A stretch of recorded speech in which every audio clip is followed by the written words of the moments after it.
hoje o objetivo da nossa aula é falar um pouco da morfologia do solo, né? Então o solo ele é um meio bastante complexo, mas ele começa a ser compreendido em campo. É claro que as análises feitas em campo não dispensam as análises feitas em laboratório. E aí, quando a gente chega numa área, né, para fazer a análise do solo, a primeira coisa que a gente faz é olhar o entorno, verificar a vegetação, verificar as condições do perfil do solo, né? Porque a vegetação ela já nos traz alguns indícios do que é o solo. Então, por exemplo, aqui a gente tem uma capoeira, né, que é uma vegetação remanescente da floresta amazônica, e em meio a essa vegetação tem muitas leguminosas, né? E isso dá a ideia já da fertilidade do solo. Por exemplo, o que a leguminosa indica? Que o solo é ácido e por meio de adaptação elas acabaram dominando o ambiente, certo? Então, esses solos, por que eu digo que o solo é ácido? Não é só a partir da vegetação. Porque antes de vir para campo também, nós temos que fazer uma análise prévia da geologia, do clima do local, né? Aqui a gente está num clima que ele é quente e úmido, portanto, os solos tendem a ser lixiviados, profundos, em função do intemperismo químico e físico que ocorre na área. Outras questões devem ser observadas, a geologia, né? A geologia dessa área que nós estamos, aqui nós estamos dentro da APA do Maracanã, essa geologia, a que predomina aqui é a formação Itapecuru. A formação Itapecuru, ela tem como constituição básica arenitos, argilitos e siltitos, mas predominantemente arenitos, né, que datam aí do Cretáceo. Então é uma formação sedimentar antiga, portanto é de se esperar que nós tenhamos materiais bastante intemperizados, certo?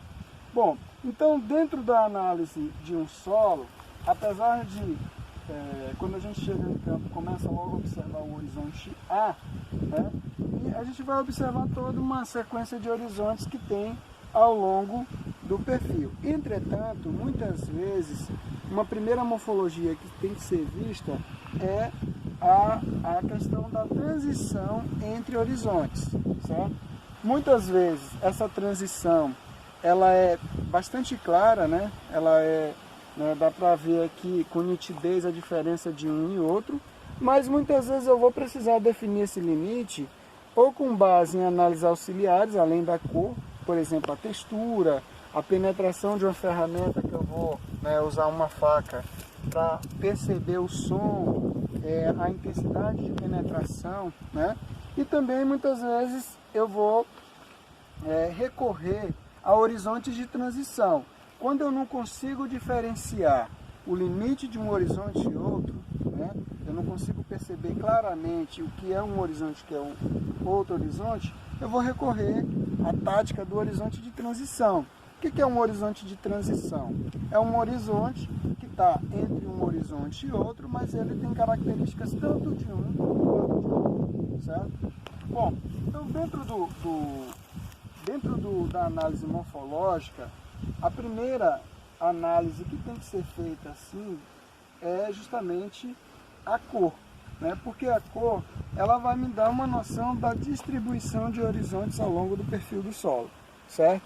Então, o que é a cor do solo? Na verdade, a cor do solo ela representa a intensidade de alguns pigmentos básicos dentro desse solo. Por exemplo, a matéria orgânica. Então, se a gente pega a matéria orgânica, ela vai pigmentar o solo nessa cor escura, de preto, né? A partir da superfície, a tendência da maior parte dos solos, quando tem uma boa drenagem, uma drenagem mediana, é que o teor de matéria orgânica vai diminuindo, né, com a profundidade. Depois a gente vai perceber uma outra coloração aqui, que já é um outro horizonte, que é mais um vermelho amarelo. E por que é um vermelho amarelo? Aqui eu tenho óxido e hidróxido de ferro, né? Aquilo que a gente vem falando nas aulas teóricas. Dependendo da posição na encosta, se eu estou num tabuleiro, né, dependendo da posição topográfica, aliás, se eu estou num tabuleiro, na encosta ou lá na planície, né, eu vou ter coloração diferenciada desse solo. Então aqui, se é vermelho e amarelo, eu já sei que é óxido hidróxido de ferro e de alumínio, certo? Dentro desse solo também a gente tem que observar algumas feições básicas, por exemplo, poros. Aqui eu tenho bioporos, né? Então são poros escavados por organismos que favorecem a drenagem, a respiração do solo, porque muitas vezes a estrutura do solo não permite uma descida rápida de água e são justamente esses bioporos, né, que vocês observam aqui, formiga, cupim, né, alguns anelídeos, aqui tem, né, uma pulpa, né, tem uma série de organismos aqui que vão permitir que a matéria orgânica, olha, perceba aqui, a matéria orgânica seja adicionada em profundidade e também junto com ela a água, né, e os gases necessários para desencadear aí uma série de reações químicas ao longo do solo. Nós temos que perceber também algumas feições como pedregosidade, rochosidade. Aqui, olha, a gente tem a presença de laterita, né? A laterita, ela só vai ocorrer em solos que tem algum problema de drenagem, tem algum alagamento dentro de uma profundidade que é muito variável de solo para solo. Então a laterita, ela só vai ocorrer em solos tropicais, né? Porque é onde eu tenho chuva e intensidade, tem um período de perda de água severa no solo. E aí ela se manifesta, né, representando aí esse fenômeno de encharcamento, saturação por água e desidratação, perda de água do solo por um tempo, né? Então esse material aqui, ela é um material que pode ser diagnóstico para o solo, né? Quando eu tenho isso aqui, né, marcando todo o horizonte B, em pelo menos 15% de toda a dimensão de toda a área, né, da seção do horizonte B, eu já tenho elementos para classificar isso aqui como um pintossolo, né? Mas aqui vocês veem que é uma camada e que não abrange nem 15% desse horizonte todo, portanto já não retiro a possibilidade de classificá-lo como pintossolo. Uma outra questão que deve ser observada é a distribuição de raízes, né? Então, ó, se vocês forem perceber aqui, as raízes finas estão concentradas na superfície, o que demonstra que essas plantas, elas dependem muito da matéria orgânica que está aqui na superfície, portanto, solo ácido e pobre, e ao longo do perfil, essas raízes vão diminuindo, né? Você vê aqui uma concentração de raízes que vai diminuindo ao longo do perfil do solo. Onde há bioporos, né, que já adentrou, a matéria orgânica migrou para cá e tem aeração, é possível que nós tenhamos concentração de raízes, mas justamente por conta desses poros, né? As raízes vão se concentrar raízes finas, que são as radicelas, responsáveis pela nutrição da planta, se encontram lá na parte superior do solo, no horizonte A. E para baixo você vai ter uma raiz grossa ou outra, né, que vai ser responsável pela fixação da planta e por distribuição de algumas raízes finas para hidratação e para nutrição também, reduzindo, minimizando aí os processos de lixiviação. Bom, então, feito isso, o que nós precisamos relatar, né, dentro da descrição do perfil do solo? Quais horizontes existem, qual a espessura de cada um desses horizontes e qual a textura, a estrutura e a coesão desses solos, né, ao longo dessa descrição. Estávamos falando, primeiro eu vou identificar o horizonte, né? Então pela cor, pela textura, né, pelo som da ferramenta, a intensidade de penetração no solo, eu vou identificar esse horizonte, né? Então, primeira questão aqui, ó, que dá para perceber, é que eu vou ter horizontes de transição. Eu tenho um horizonte A bem característico aqui, ó, e logo abaixo eu tenho um horizonte de transição. Então eu preciso limpar o perfil do solo, né, para que eu possa identificar corretamente o horizonte. Então faço essa limpeza. Uma vez feita a limpeza, eu tenho que identificar o horizonte. Lembrando o seguinte, que para identificar o horizonte eu preciso saber do limite dele e como esse limite se comporta, se a transição de um horizonte para outro é plana, se é ondulada, né? Se é irregular ou se é quebrada. Aqui dá para perceber, ó, que eu tenho uma transição mais ou menos ondulada. Então, esse horizonte ele não tem uma transição plana. Então, eu identifico aqui, ó, o limite do horizonte. Vou precisar fazer essa identificação para ficar bem visível, para sair na fotografia e depois a gente conseguir criar uma imagem identificando esses horizontes. Então, esse primeiro horizonte aqui, eu tenho esse material ainda é composto, é o horizonte O, né? Logo abaixo, material influenciado por sistema radicular e matéria orgânica é o horizonte A. Só que aqui, ó, do limite para baixo, eu tenho uma camada que ainda tem um pouco de matéria orgânica, mas se parece com o horizonte B. Então aí eu tenho que definir como horizonte de transição, né? Então aqui, ó, eu tenho um horizonte de transição. Percebam que os bioporos ele vai ser fundamental, né, para o incremento de matéria orgânica em profundidade para eu delimitar esse horizonte. Então aqui eu tenho um horizonte A, eu tenho um outro horizonte que é um horizonte de transição. Ele é a transição de A para B, porém ele tem características mais marcantes de A. Então eu digo que esse é um horizonte de transição, é um horizonte AB, porque ele é de transição de A para B, transição de A para B, com características mais marcantes de A. Se fosse o contrário, seria o horizonte BA, uma transição de A para B com características mais marcantes de B, certo?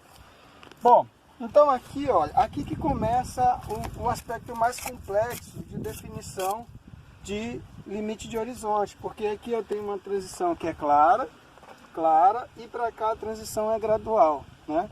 Então, olha, será que é só um horizonte? Bem que dá para perceber que tem algo diferente no solo, né? Então, esse limite aqui ele já é bem visível, certo? Ah, é só uma camada de laterita? Não é, porque ele é bem espessa, certo? Então, vocês veem que também a transição ela não é plana. Bom, então aqui eu tenho A, AB e B, certo? Isso aqui eu já sei que é B. Só que vamos ver se é só um B, ó, tem mais de um B.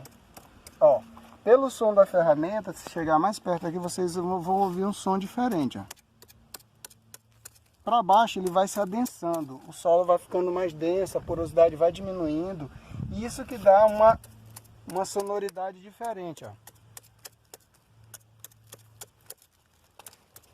E vocês veem que há um limite onde isso muda. Aí, para que eu veja se tem mesmo diferença, eu vou na cor. Pego uma amostra do que eu estou dizendo que é um horizonte B1 ali, lá acima, e pego outra amostra aqui, ó, mais abaixo. Então, se vocês forem olhar, mesmo parecendo tudo igual, quando eu coloco uma amostra lado a lado, vocês vão perceber que tem diferença. Olha a estrutura como muda também. Aqui eu tenho blocos subangulares, mas é grande. Aqui eu tenho blocos subangulares, mas é pequeno, né? Então menor. Então vejam que há uma diferença. Eu poderia deixar só como horizonte B? Poderia. Mas se eu quiser um nível de descrição mais detalhado, aí eu vou identificar aqui um limite, ó.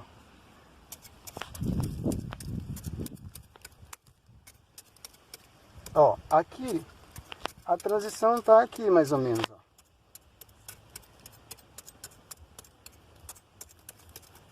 Então, peraí, deixa eu ver. Aqui mais ou menos tem um outro horizonte, ó.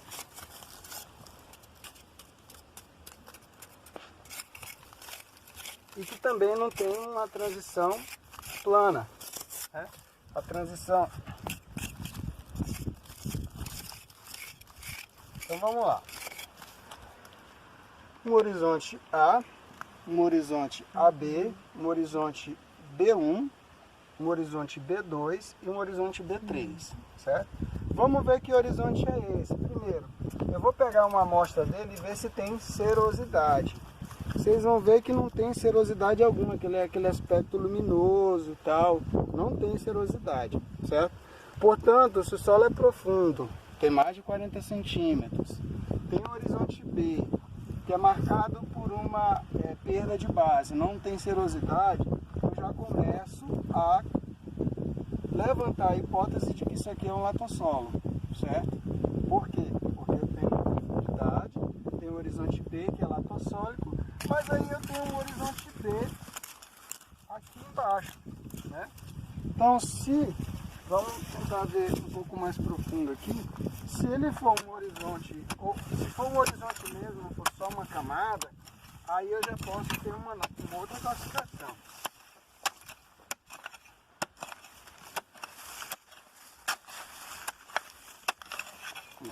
Aqui é um horizonte B plíntico, certo? Então vamos lá.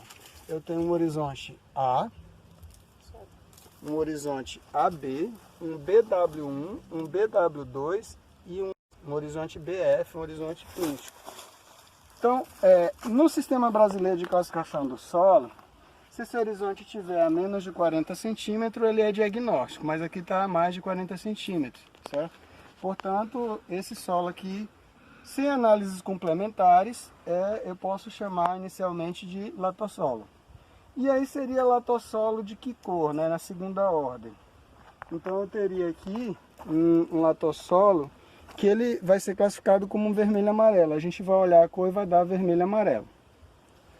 Bom, então agora eu vou para outra parte, que é medir a espessura dos horizontes.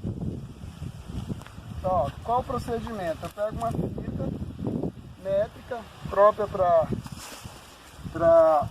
medir solo, né? Fixo numa área da trincheira, sempre na vertical.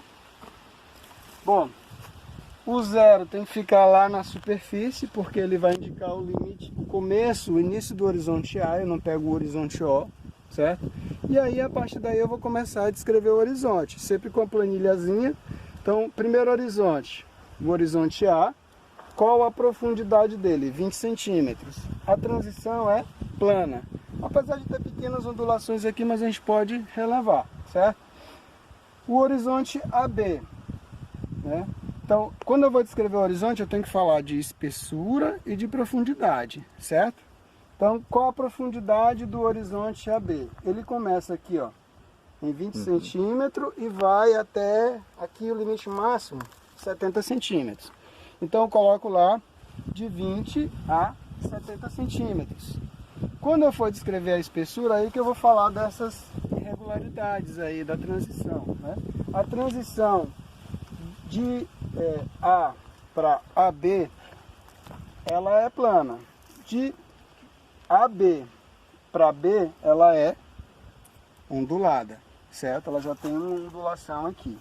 Bom, essa ondulação vai me permitir descrever a espessura do horizonte de dois modos, né? Primeiro eu falo da profundidade, vai de 20 até 70, e a espessura.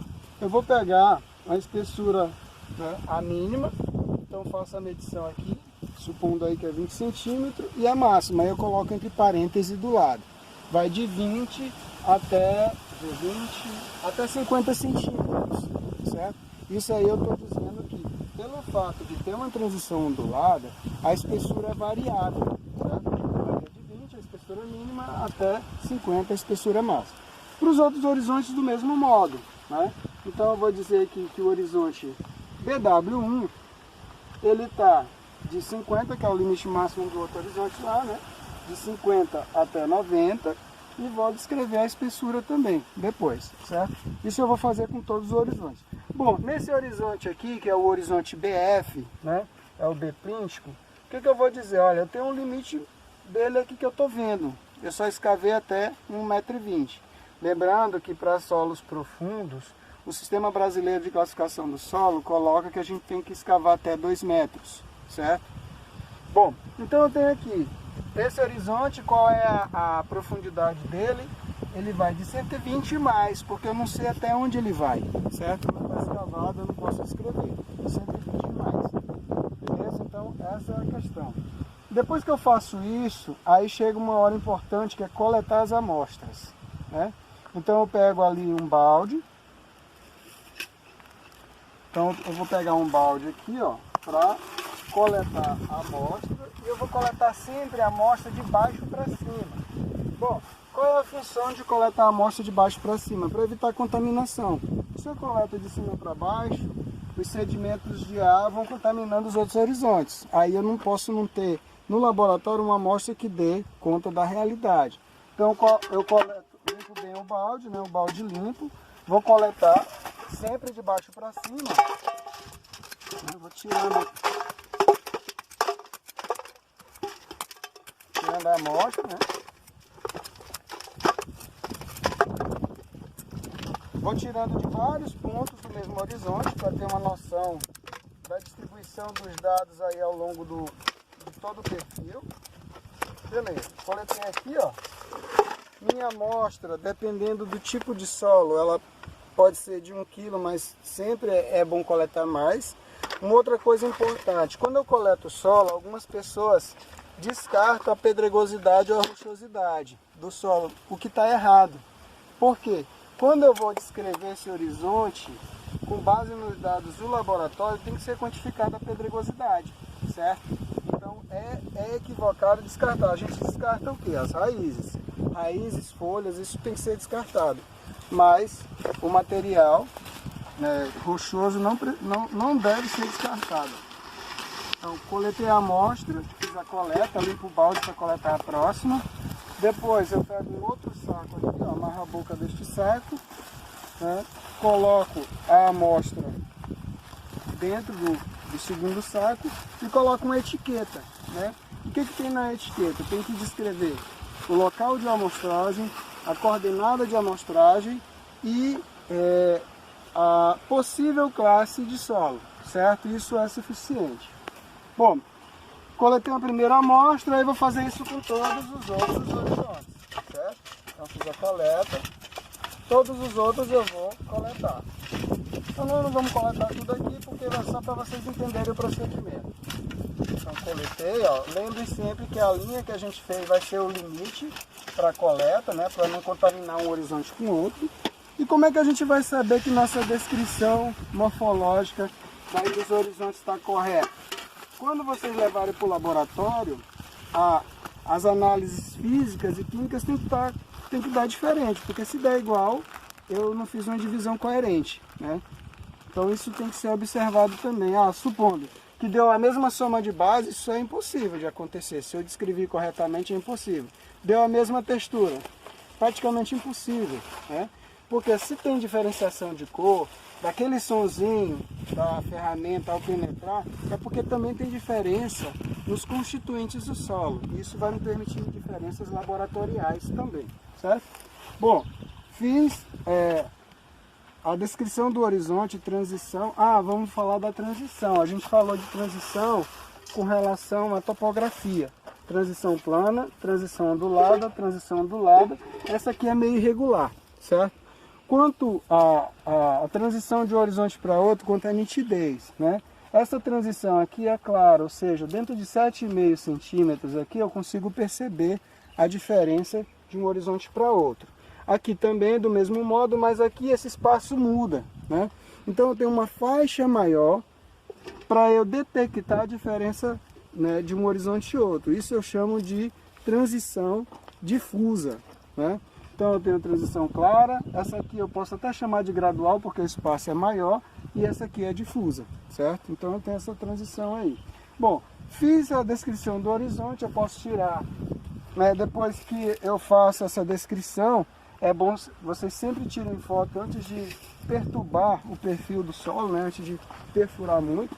Coloque sempre um parâmetro, né, de observação, que é a faca pedológica, o martelo pedológico, o cavador, uma pá, né, um referencial, próximo à fita, né, a fita métrica, que vai permitir essa visualização da profundidade do perfil e espessura de horizontes, e profundidade também de horizontes.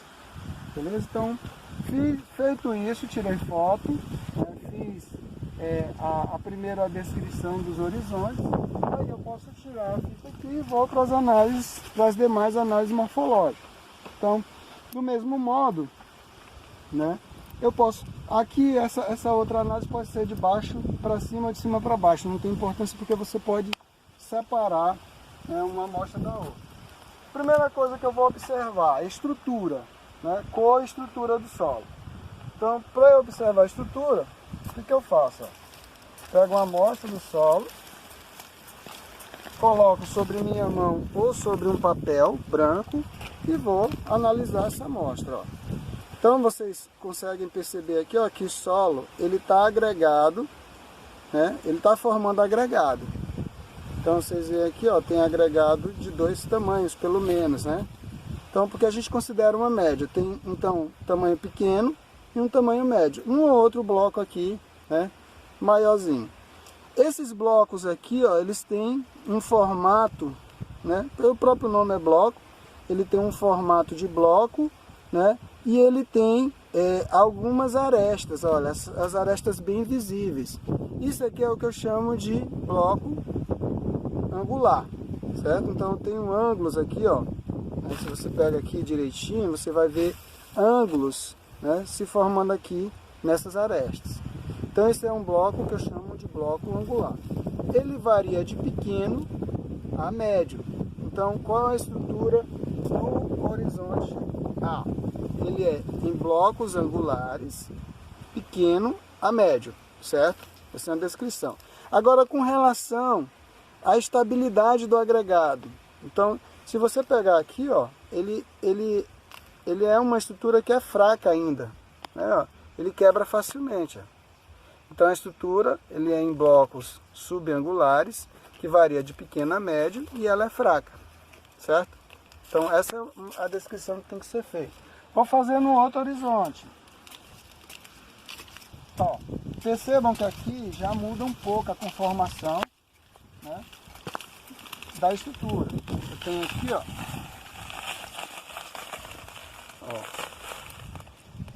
uma estrutura, né, que ela já é em blocos subangulares, é mais arredondada e é grande. Certo? Isso mostra que há diferença sim de um horizonte para outro, não é meramente a cor. Então, blocos subangulares grande. É uma estrutura que também é fraca, ela quebra facilmente, certo? Então, estrutura fraca, blocos subangulares, né, grande, beleza? Então, essa é uma nova descrição. No horizonte abaixo, ó, agora mudou. Você vê agora a estrutura.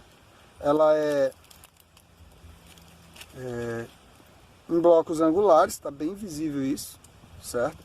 Ela já tem um grau de estruturação mais forte, então ela é bem, isso mostra que há um incremento de argila aí, certo? Então ela é comum em blocos angulares e grande, como a gente mostrou há pouco. Aqui é porque eu já quebrei, já fragmentei, certo? Aqui do mesmo modo, então não tem muito mistério. Você compreendendo a estrutura do solo, você vai escavando e vai vendo que isso vai mudando. Ó, aqui a estrutura é maior, né, muito grande, e eu tenho blocos angulares também, certo? Aqui tem um organismo que demonstra também alguma característica aqui do solo, né? O cupim. Ele representa a acidez do solo. Ele é um bioindicador que demonstra essa acidez no solo. Bom, aqui, ó, aqui quase não tem, né? A estrutura é dada principalmente pela laterita, mas se você escavar direitinho aí, vocês vão ver que a estrutura mudou, agora é em blocos, né, angulares e pequeno. Então ela é pouca, é uma estrutura que quase não acontece a frequência dela. O resto tudo, a agregação se dá por conta da laterita. Então fiz a descrição da estrutura, agora o que me falta? Cor, né? Cor, a consistência e também a textura. Só que a gente faz primeiro a cor, porque para a gente não ficar se sujando e sujar a carta de cores, né? Então a sequência é essa justamente para evitar que haja um problema aí com a mão suja e possa contaminar as amostras. Então o que se faz agora? Aqui eu tenho a carta de Munsell. A carta de Munsell ela é distribuída em carta de cores, né, varia aqui desde o cinza, passando pelo vermelho e amarelo, até chegar, né, que tá, então, vamos lá. Então, tem a variação do cinza, né, passando pelo amarelo, até chegar no vermelho, certo? Então, como é que eu vou identificar a cor do solo? Primeiro, eu vou identificar a carta de cor, que indica a matiz, certo? Depois, eu vou pegar o valor e, por último, o croma. Então, por exemplo, se a minha cor é essa aqui, que está nesse último orifício aqui, a minha cor é 10R, então a matiz, 5/8. E aí eu venho aqui do lado, né? Aqui do lado dá para... Se eu pegar aqui 5/8, cadê 5/8? 5/8. A cor é vermelha, é red. Lembro que a carta de Munsell ela está em inglês e não se faz a tradução ipsiliter, né? É preciso que haja que vocês recorram à tabela de tradução de cores lá do Manual Técnico de Pedologia, certo? Então eu mandei para vocês também a questão daquele aplicativozinho que você pega essa anotação da cor 10R 5/8, coloca lá, digita e automaticamente ele lhe dá a cor traduzida, certo? Bom, então isso aqui, ó, se vocês forem perceber na carta de cor, tem vários valores, né, para valor e croma, várias notações para valor e croma, que vai dar a mesma cor, né? Isso por quê? Porque no solo eu posso ter uma indefinição assim, visual, uma indefinição de cor muito grande, eu posso gerar dúvida aqui. E na dúvida, o que pode ocorrer? Você vai cair dentro dessa faixa de cores, para não ter problema de mudança de cor de um pedólogo para outro, de um campo para outro, certo? Então o que eu faço agora? Eu vou pegar, eu pego um torrão, então eu vou pegar, eu não vou escolher lugar, eu vou pegar o torrão aqui do solo, ó.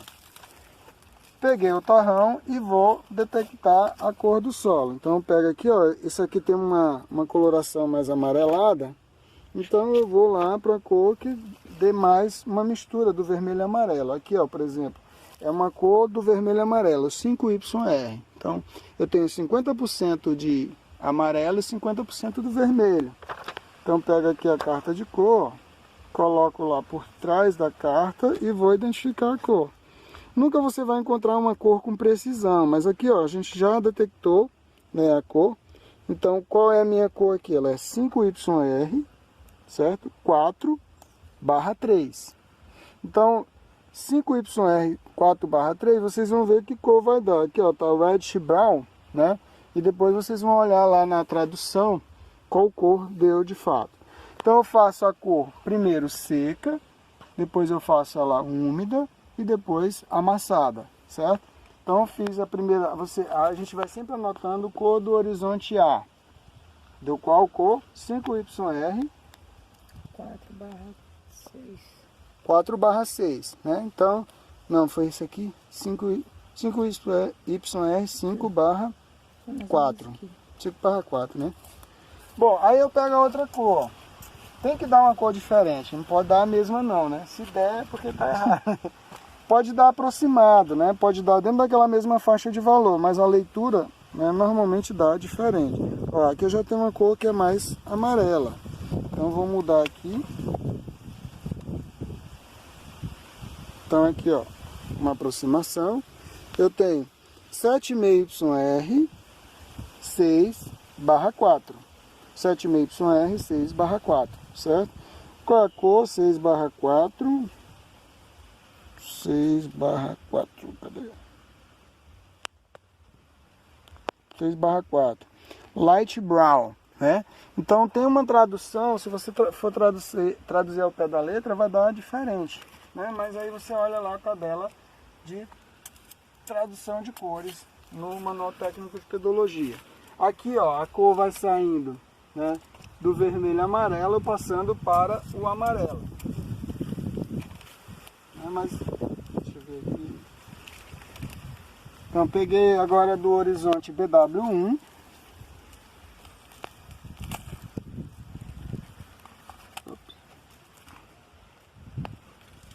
BW1, peguei a amostra aqui.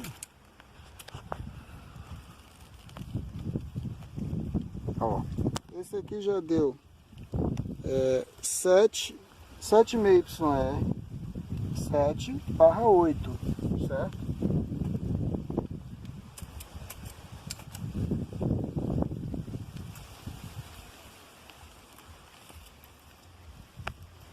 Então a outra cor aqui, ó, deu 7,5YR 6/6. E por último, como eu tenho uma cor aqui que é dada por laterita, eu tenho a cor principal, certo?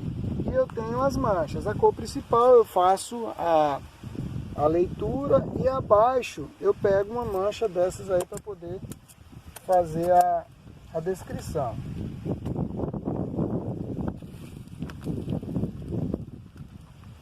O solo já está mais escuro, mais vermelho e amarelo, justamente por conta da pigmentação dada pelo ferro. Então, essa cor aí, eu digo que ela tem mosqueado, ela ainda não é variegada, a cor principal domina, né? Então essa aqui deu 7,5YR 7/6, e aí eu pego a cor do mosqueado. Então a cor do mosqueado é mais vermelha. Mosqueado, gente, é essa manchinha aí que aparece no solo.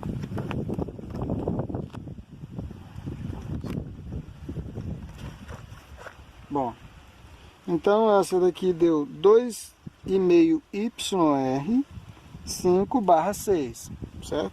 Então 2,5YR 5/6 vermelho. Eu tenho a cor de fundo, a cor principal e o mosqueado. Bom, depois eu vou fazer então com o solo úmido. Eu pego aqui, ó, molho mesmo no perfil e vou tirar uma pequena amostra aqui, ó, para comparar. Isso evita que você suje, né, demais a carta, que sujar é inevitável, né? Mas pegando assim, você vai ver, ó, que a cor escureceu bastante por conta da matéria orgânica, por isso é importante fazer com o solo nas duas condições, nas três, na verdade. Aqui deu 5YR 4/3, então a tendência é, quando o material é instável, no caso a matéria orgânica é instável, a tendência é escurecer. Quando já é mais estável, né, a tendência é para permanecer a mesma cor, ou próxima a ela. Aqui ainda tem matéria orgânica, ainda está um pouco mais escura, certo?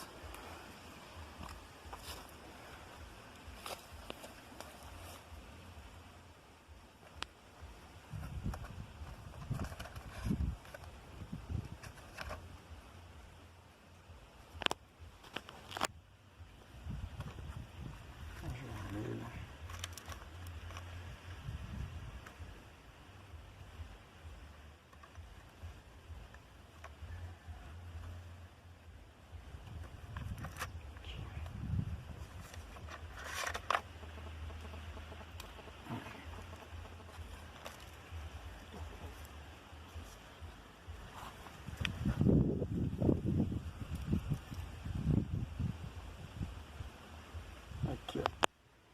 5YR 5/6. E aí aqui para baixo, o que que se espera? Que a cor não mude muito, né? Ela vai mudar, mas o material é mais estável, né? É óxido de ferro e alumínio. E a tendência é que mude, escureça um pouquinho mais, mas não mude tanto.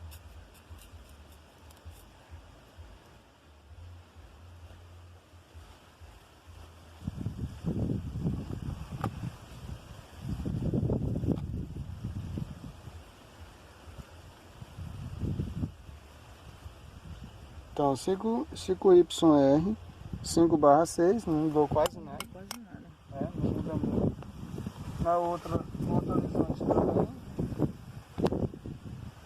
Ó, ela é um pouquinho mais clara mesmo, então deu 5YR 6/6, praticamente a mesma cor. fazer aqui do mesmo modo.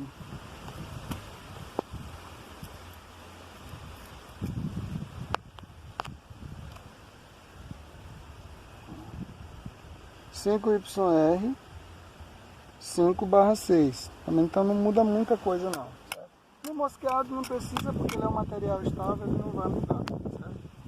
Bom, aí a próxima etapa seria pegar uma amostra, mas isso aqui pouca gente faz, né? Mas seria pegar uma amostra aqui, ó, molhar, amassar e fazer a cor de todos, igual a gente fez ainda há pouco, né?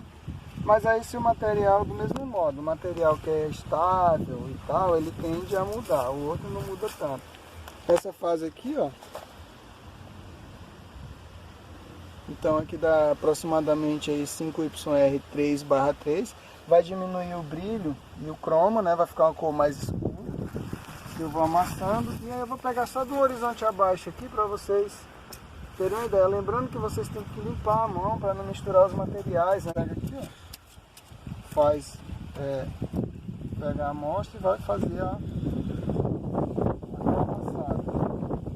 Na verdade, uma olhada, você amassa para ver se muda muito, mas como é óxido hidróxido de ferro, também não vai mudar, ó. Deu a mesma carta. Então, a mesma carta, aí é a mesma. Ó, a mesma carta, 5YR. Daí muda um pouquinho, né?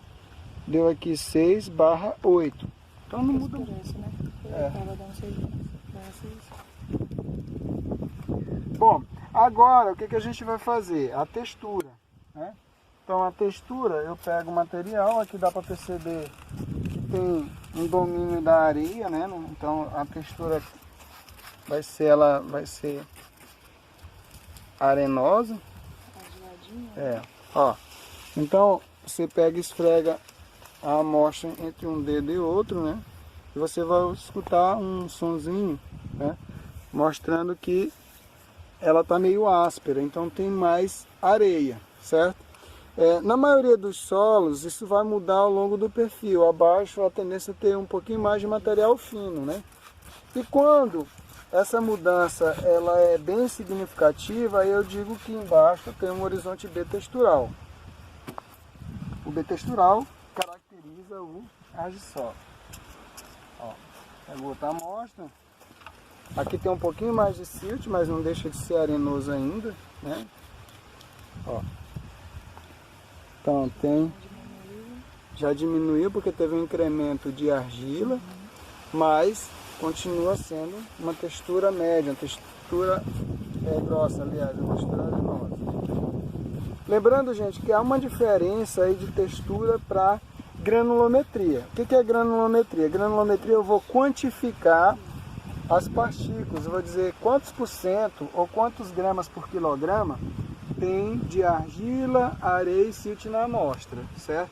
A textura é qualitativa, é a sensibilidade ao tato. Então eu peguei, aqui está dando arenoso, né? Aqui tem um incrementozinho de argila, aqui eu já diria que continua areia, né? Mas tem um pouco mais de argila, então aqui eu diria que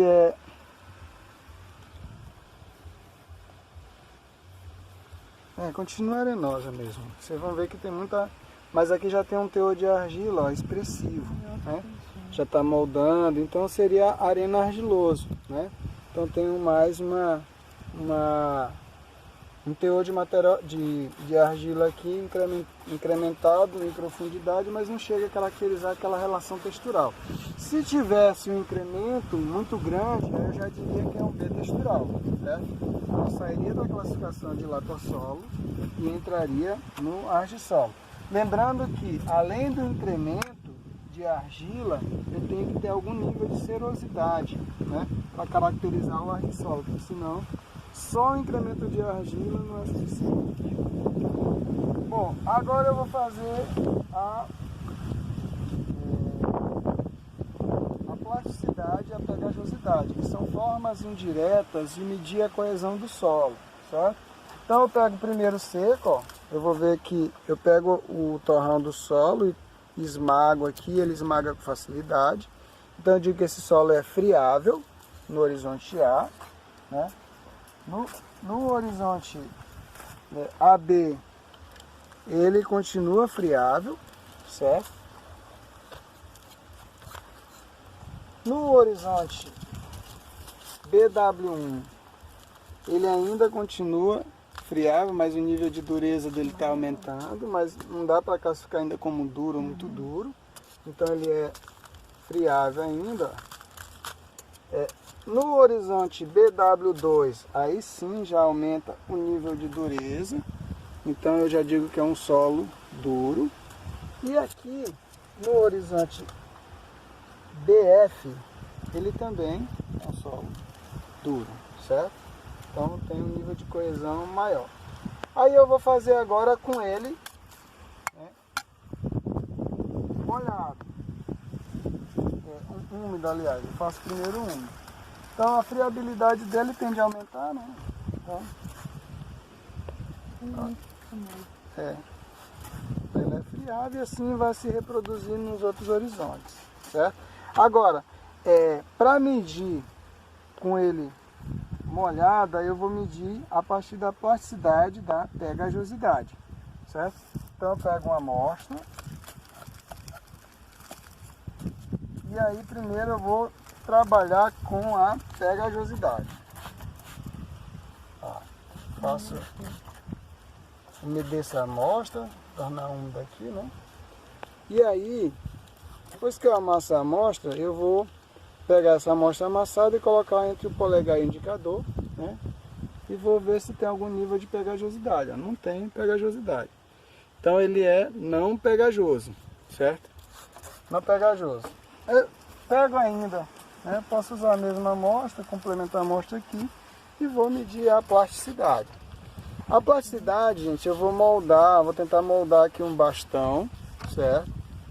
Então, e tentar tocar a ponta desse bastão, que deve ter aproximadamente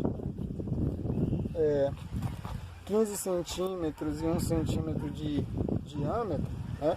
Olha, ele está moldando aqui, ó, mas não molda completamente, certo? Então, ó, então ele é não pegajoso e não plástico, certo? Aí eu vou pegar e fazer isso para todas as amostras, né? Para todos os horizontes. Lembre sempre que tem que limpar a mão para não contaminar as amostras aí a ponto de comprometer as análises. Aqui é o horizonte AB.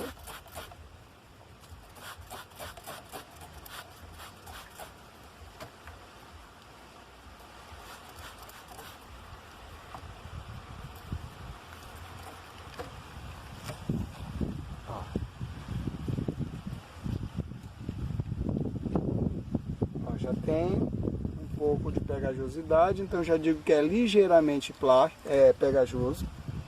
Então eu tenho, ó, já tem aderência da amostra com os dedos, ó. Já começa a fragmentar a amostra. Então é ligeiramente pegajoso. Vou tentar moldar.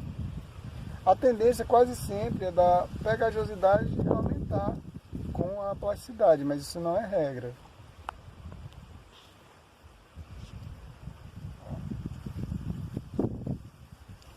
Está moldando, mas ainda não a moldagem ela não é 100%, né? E nem eu consigo... Tá muito bom.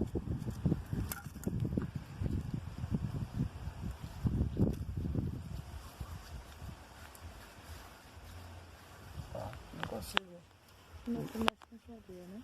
Não consigo moldar, então ele é só ligeiramente plástico, ligeiramente pegajoso, aliás, e não plástico, certo? Então eu não consigo moldar.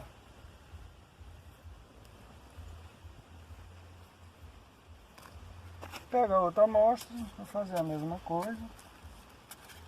A tendência é se houve acréscimo de argila de cima para baixo, do A para o B, é que a plasticidade e a pegajosidade aumentem, né?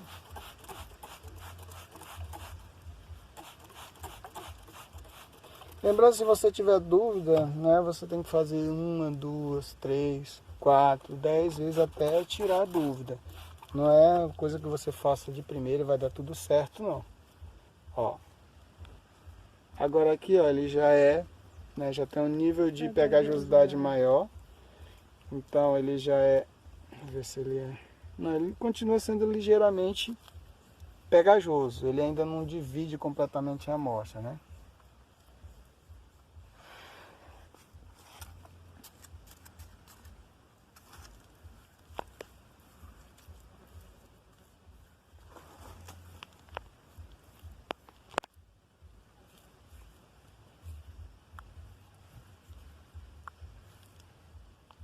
Aqui eu já estou conseguindo moldar. Também não é tanto, né? Também não é tanto. Ele é ligeiramente plástico.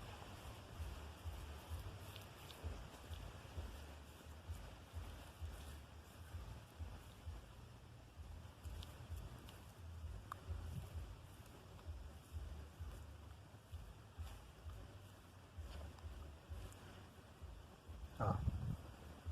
Consegui moldar, mas ele se quebra. Então ele é ligeiramente plástico. Aí por último eu vou pegar os outros dois horizontes e fazer a mesma análise.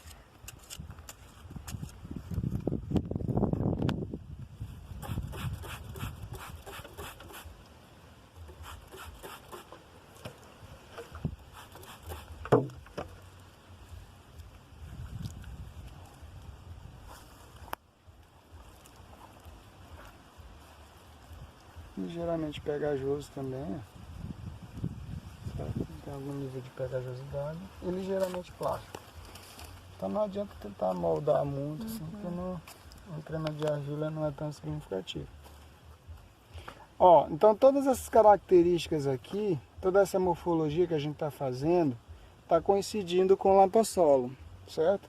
Aí esse aqui já tem, deixa eu dar para dobrar. Está coincidindo com o latossolo. E aí a gente pegou a carta dele aí e viu que no horizonte B latossólico ele é vermelho e amarelo. Então, na verdade a gente teria aqui um latossolo vermelho e amarelo plíntico, né? E aí como é que eu vou fechar essa classificação? Com base nos dados de laboratório. Se realmente isso aqui for pobre em nutriente, é um latossolo, não tem para onde correr, né? Não tem como fechar só pela quantidade de argila? Não. Então aqui, ó, não tem como eu dizer, fechar que é um latossolo, mas apesar de que aqui quase 100% de certeza. Então esse aqui ele já molda, o bastãozinho já molda e já tem um nível de, eu consigo dobrar. Então eu posso dizer que ele é aqui ligeiramente pegajoso e ele já é plástico, certo? E aí, por último, eu pego a outra amostra, que é a mais difícil, né? Aqui sim, nessa análise morfológica, eu tenho que excluir a laterita, porque senão eu não vou conseguir moldar nada, né? Aqui a tendência é a pegajosidade aumentar consideravelmente. Se eu conseguir tirar, ó. Então aqui ele já é pegajoso e seguindo a sequência, né, para tirar a amostra que ele vai possivelmente moldar, então vai ser pegajoso e plástico, certo? Então essa é a descrição básica do perfil do solo, né?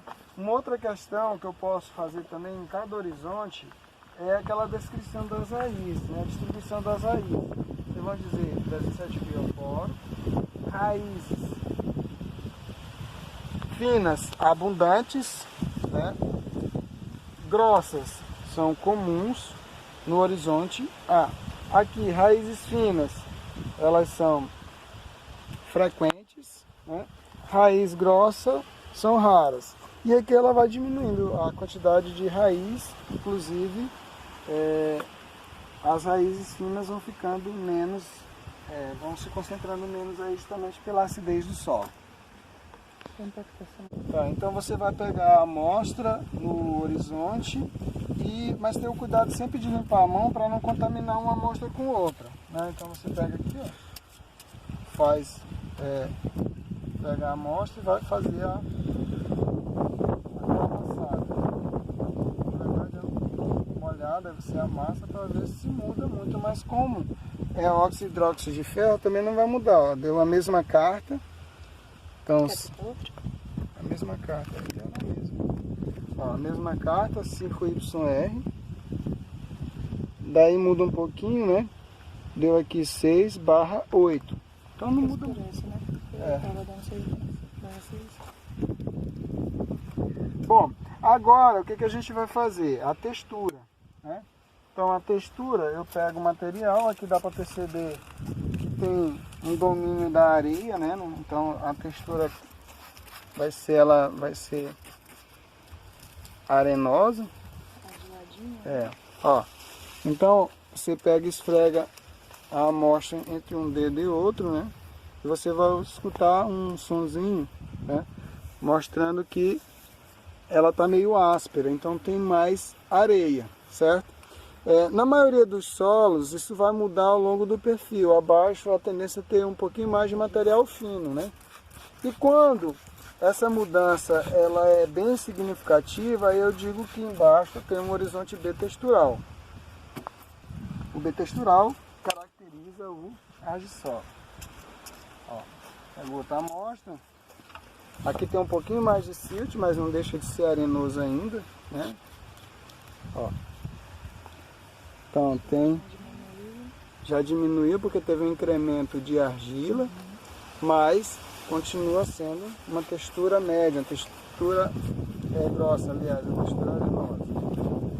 Lembrando, gente, que há uma diferença aí de textura para granulometria. O que é granulometria? Granulometria eu vou quantificar as partículas, eu vou dizer quantos por cento ou quantos gramas por quilograma tem de argila, areia e silt na amostra, certo? A textura é qualitativa, é a sensibilidade ao tato.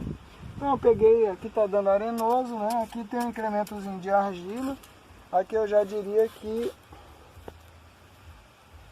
continua areia, né? Mas tem um pouco mais de argila, então aqui eu diria que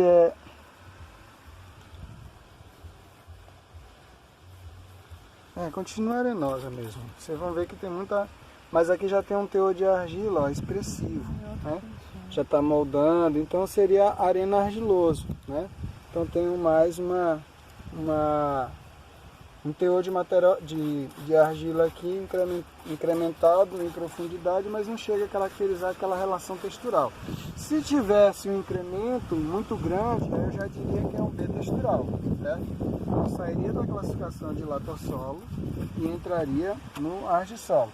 Lembrando que, além do incremento de argila, eu tenho que ter algum nível de serosidade, né, para caracterizar o argissolo, porque senão só o incremento de argila não é suficiente. Bom, agora eu vou fazer a plasticidade e a pegajosidade, que são formas indiretas de medir a coesão do solo, certo? Então eu pego primeiro seco, ó, eu vou ver que eu pego o torrão do solo e esmago aqui, ele esmaga com facilidade. Então eu digo que esse solo é friável no horizonte A, né? No horizonte AB, ele continua friável, certo? No horizonte BW1, ele ainda continua friável, mas o nível de dureza dele está aumentando, mas não dá para classificar ainda como duro ou muito duro. Então ele é friável ainda. No horizonte BW2, aí sim já aumenta o nível de dureza. Então eu já digo que é um solo duro. E aqui no horizonte BF, ele também é um solo duro, certo? Então tem um nível de coesão maior. Aí eu vou fazer agora com ele, né, molhado, úmido, aliás, eu faço primeiro úmido. Então a friabilidade dele tende a aumentar, né? Então, ele é friável e assim vai se reproduzir nos outros horizontes, certo? Agora, para medir com ele molhado, aí eu vou medir a partir da plasticidade, da pegajosidade, certo? Então eu pego uma amostra e aí primeiro eu vou trabalhar com a pegajosidade. Faço medir essa amostra, tornar um daqui, né? E aí, depois que eu amasso a amostra, eu vou pegar essa amostra amassada e colocar entre o polegar e o indicador, né? E vou ver se tem algum nível de pegajosidade. Não tem pegajosidade. Então ele é não pegajoso, certo? Não pegajoso.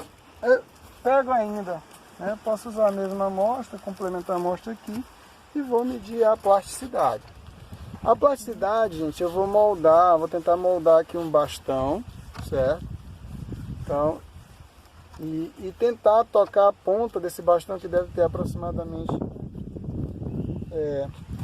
15 centímetros e 1 centímetro de diâmetro, né?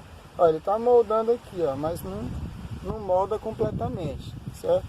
Então, ó, então ele é não pegajoso e não plástico, certo? Aí eu vou pegar e fazer isso para todas as amostras, né? Para todos os horizontes. Lembro sempre que tem que limpar a mão para não contaminar as amostras aí a ponto de comprometer as análises. Aqui é o horizonte AB.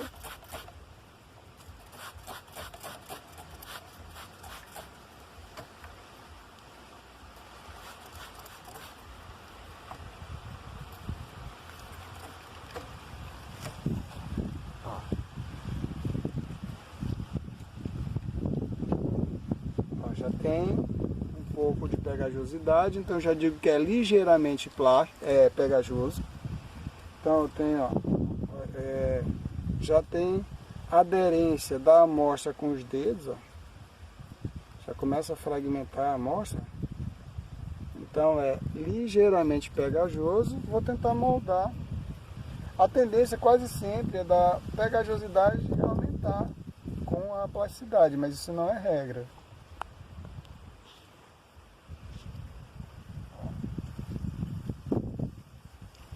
Está moldando, mas ainda não é, a moldagem ela não é 100%, né? E nem eu consigo... Tá muito bom.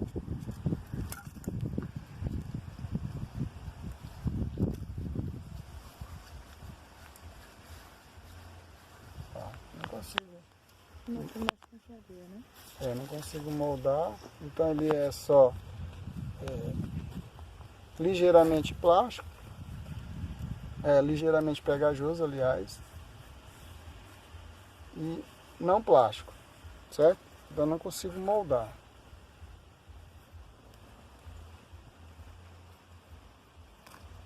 Pega outra amostra, vou fazer a mesma coisa. A tendência é se houve acréscimo de argila de cima para baixo, do A para o B, é que a plasticidade e a pegajosidade aumentem, né?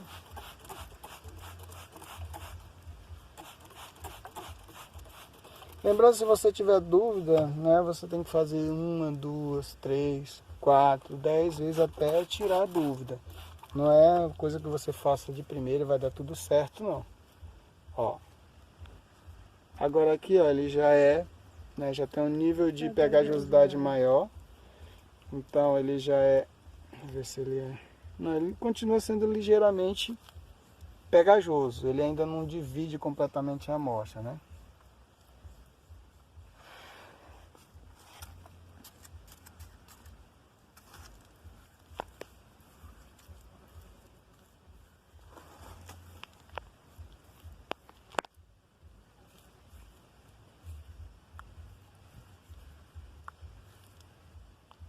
Aqui eu já estou conseguindo moldar. Também não é tanto, né? Também não é tanto. Ele é ligeiramente plástico.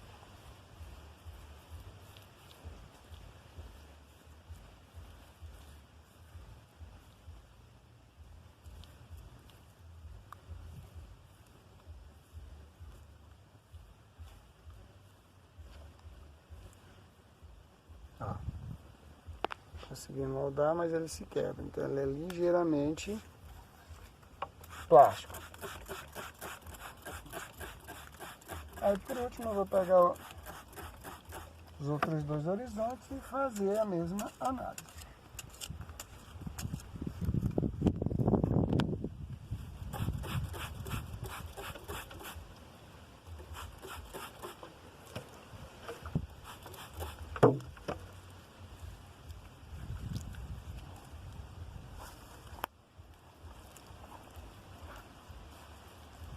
Ligeiramente pegajoso também, certo? Tem algum nível de pegajosidade e ligeiramente plástico. Então não adianta tentar moldar muito, assim, porque a crema de argila não é tão significativo. Ó, então todas essas características aqui, toda essa morfologia que a gente está fazendo, está coincidindo com o latossolo, certo? Aí esse aqui já tem, já dá para dobrar. Está coincidindo com o latossolo. E aí a gente pegou a carta dele aí e viu que no horizonte B latossólico ele é vermelho e amarelo.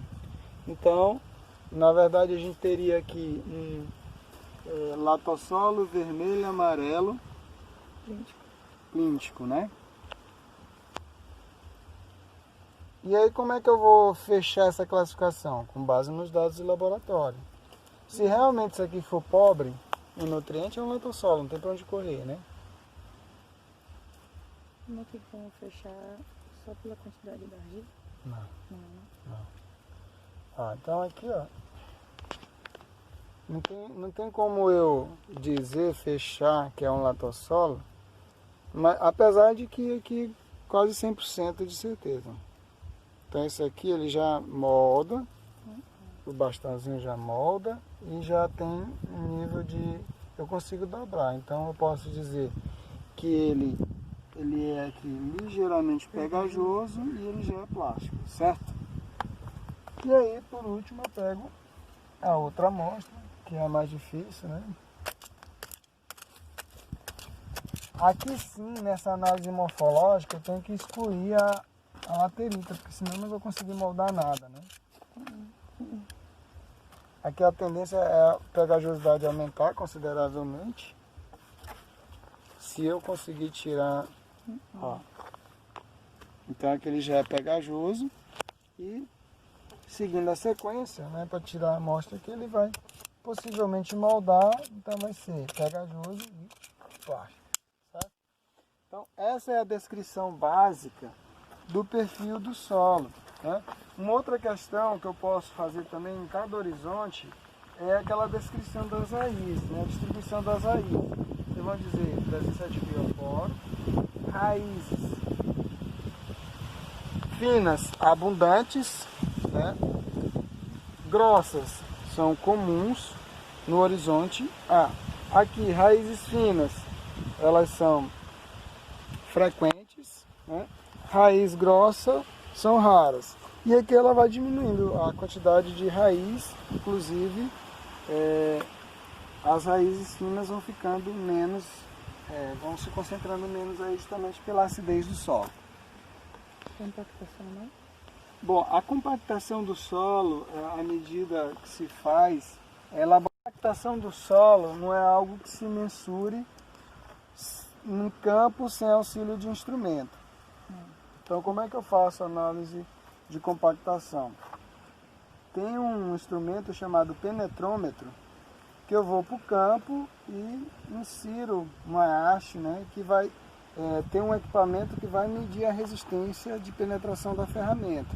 Ou então eu posso pegar amostras indeformadas, pego o cilindrozinho aqui, ó, o cilindro tem um padrão dele para esse tipo de análise, levo para o laboratório